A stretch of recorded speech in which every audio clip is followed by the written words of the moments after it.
எங்கேருந்து ஸ்டார்ட் பண்ணுறதுன்னு தெரியல.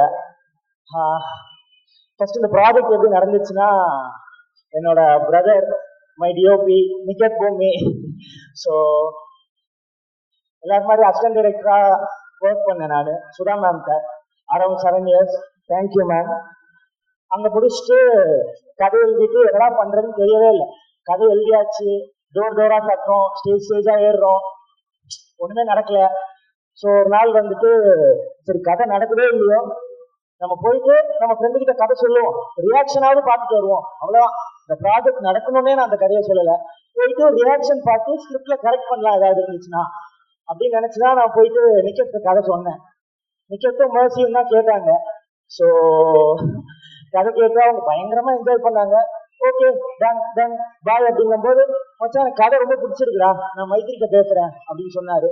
சரி ஓகே, மைத்திரிட்ட நீங்க பேசுவீங்க, மைத்திரில நடக்கணுமே அப்படின்னு நினைச்சிட்டு நானும் கம்முனு பாய் சொல்லிட்டு வந்துட்டேன்.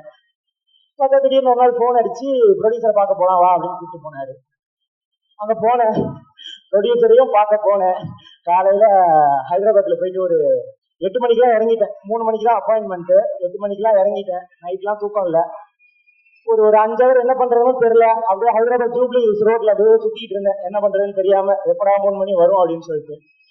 ஸோ 3 மணியும் வந்துச்சு. போயிட்டு ப்ரொடியூசரை பார்த்தேன். ரவி சார் தான் இருந்தாரு. உள்ள போனோடனே ஒரு நேரம் வந்துட்டு மாமா மாமா மாமா உட்காருமா கதை சொல்லுமா அப்படிங்கிறாரு. இது உண்மையிலே ப்ரொடியூசரா இல்லையா ஒன்றும் புரியலையே அப்படின்னு தான் போனேன். கதை சொன்னேன், இங்கிலீஷ்ல தான் சொன்னேன். ஒரு 3 hours நரேட் பண்ணேன். நல்லா என்ஜாய் பண்ணாரு, எல்லாம் பண்ணாரு. முடிச்சுட்டு டக்குன்னு எழுந்துச்சு, மா we are doing this film, come tell me your number அப்படின்னு சொன்னாரு. என்னது இது, ஒரு 4-5 தடவையாவது மீட் பண்ணணுமே, இவர் உடனே படம் பண்ணணும்னு சொல்றாரு அதுக்கு எனக்கு ஒரே குழப்பம். அண்ட் தென் என்னோட ஃபோன் நம்பரை வாங்கி அவரோட ஃபோன்ல வந்துட்டு டைரக்டர் கீர்த்தி ஷரன் சேவ் பண்ணாரு. அதான் நான் ஃபர்ஸ்ட் பார்த்தேன், அங்கதான் பார்த்தேன். ஓ அது ஒரு ஃபீல்.